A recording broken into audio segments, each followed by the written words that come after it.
You may see desert and sand, but this is actually the land that's been home to one of the oldest civilizations in the world.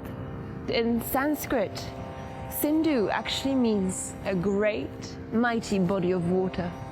Well, I guess the name has stuck. Welcome to the land of Sindh.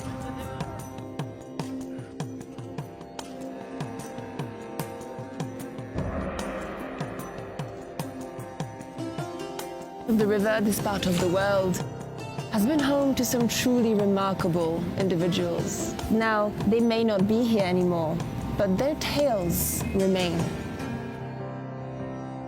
Soni was the daughter of a potter. She fell in love with a man from out of town. He moved to her village just in order to be close to her. Soon enough, Soni was married off to another man. But their love didn't end there. They continued to see each other. And Soni would take a clay pot across the river, risking her life just to see her lover.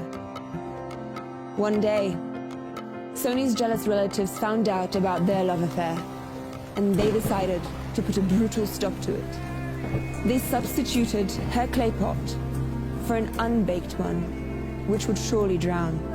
These stories are told by peoples and cultures all across Pakistan. They flow just like the river that the two lovers drowned in.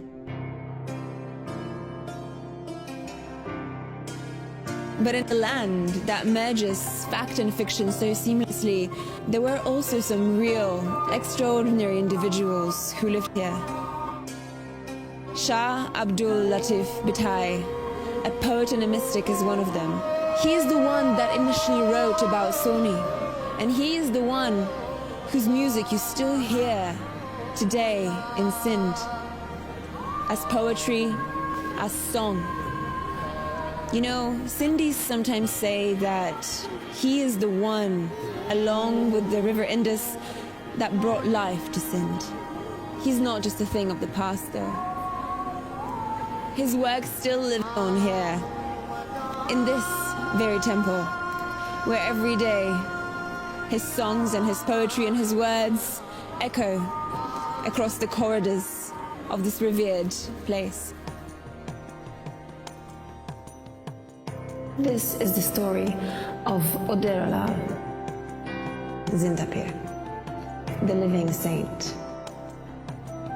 Legend has it that once upon a time, Mir Shah, a local ruler in Tata, didn't treat his own population and his own community very well.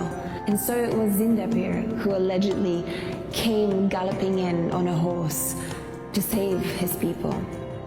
Although others say that he came riding in on a palafish in the river.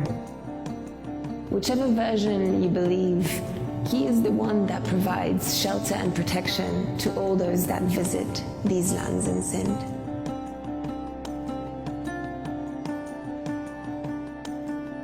The legends travel far, and no matter how far we travel in search of them, to the deserts of Sindh, they are already here. And though the heroes may be long gone, their spirit and their tale remain right here, in these shrines and temples, as paintings and inscriptions, and in the tales of the people that come here to pay their respects. And this is just one of the many tales that makes Pakistan legendary.